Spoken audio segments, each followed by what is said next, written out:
This is Group F2 presenting to you Fashionable Destruction, how the fashion industry is literally killing us.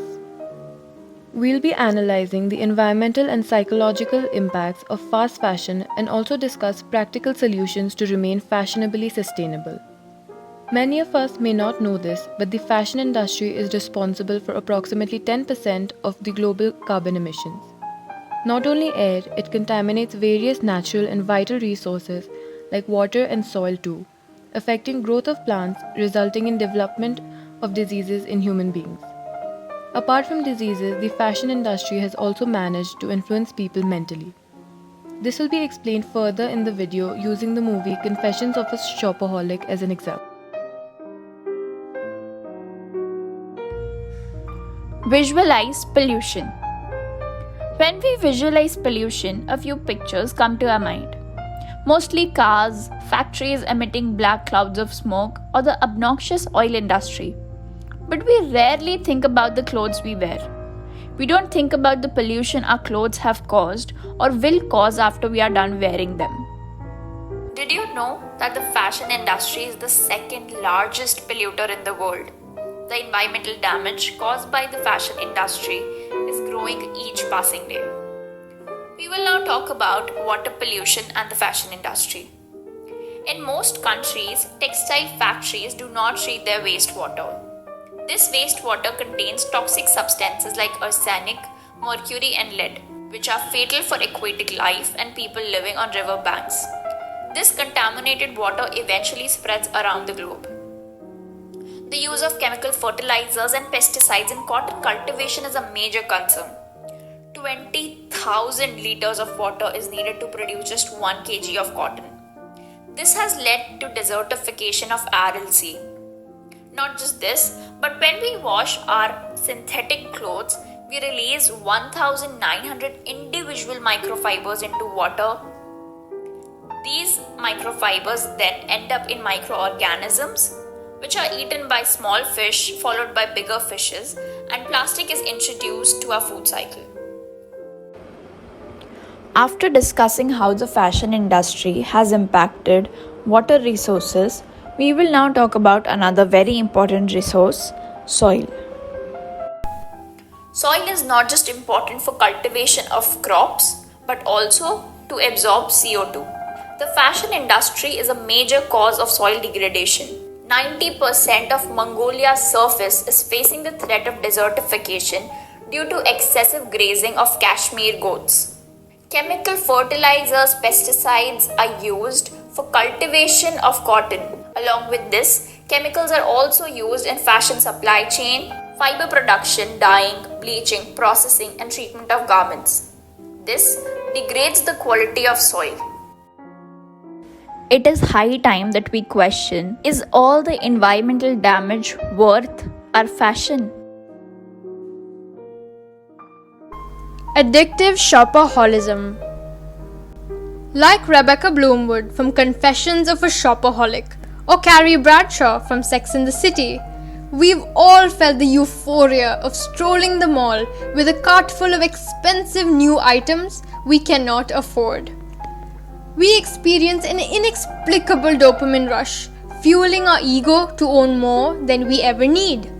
All the while, our modern consumerist society is leading us down the rabbit hole to financial nightmares and grave environmental destruction. Shopaholics may rack up enormous credit card bills, usually by impulse buying, and are often in denial until they are forced to file for bankruptcy. Toxic consumerism. In the 21st century, the unsustainable fast fashion trend has taken the clothing industry by storm, with brands like Zara and H&M offering throwaway clothing at affordable prices to encourage the masses to shop the latest fad or trend.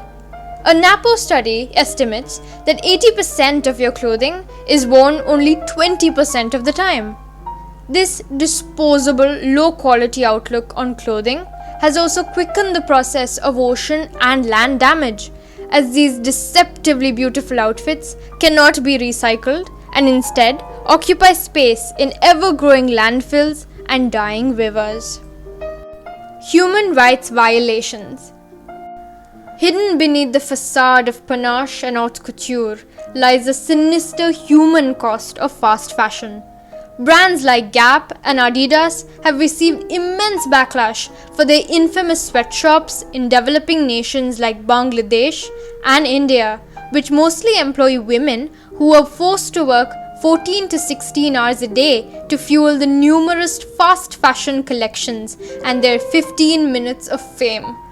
According to a Nielsen study, 73% of millennials are willing to pay more for sustainable brands, which has opened the avenue to a whole new sustainable fashion product category. Finally, more companies are awakening to the call for reform in unethical labor practices, with mounting pressure from consumer and human rights organizations worldwide.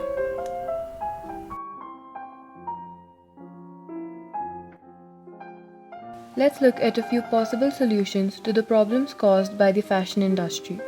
First, sustainable fashion. As Gen Z is becoming more aware and concerned about the environmental impacts of fast fashion, they have begun to take action, with climate activists like Greta Thunberg creating popular movements like Fridays for Future. Unfortunately, the cost of sustainable clothing is often higher, but the quality is worth the price. For example, Mio Borsa, B Brand, and Mati are sustainable brands available in India. Second, thrifting. The main purpose of thrifting is to reduce waste produced by the industries. Thrift shops only sell second-hand clothes, furniture, and household items, which reduce need for production, hence the waste. These stores were established in the 1920s, however, have taken a new wave among the Gen Z. Third, minimalism. Minimalism means to hold back and buy only things that are necessary. One's wardrobe should only contain what is necessary for them but also makes them happy at the same time. Lastly, getting psychological help. To treat shopaholic tendencies, therapy may be required. Sticking to a shopping list with only necessary items, creating a budget limit for every week or month, and most importantly, avoid impulse buying by planning your trips to the mall, thus minimizing chances of the next shopping spree. This is Group F2 signing off. Thank you.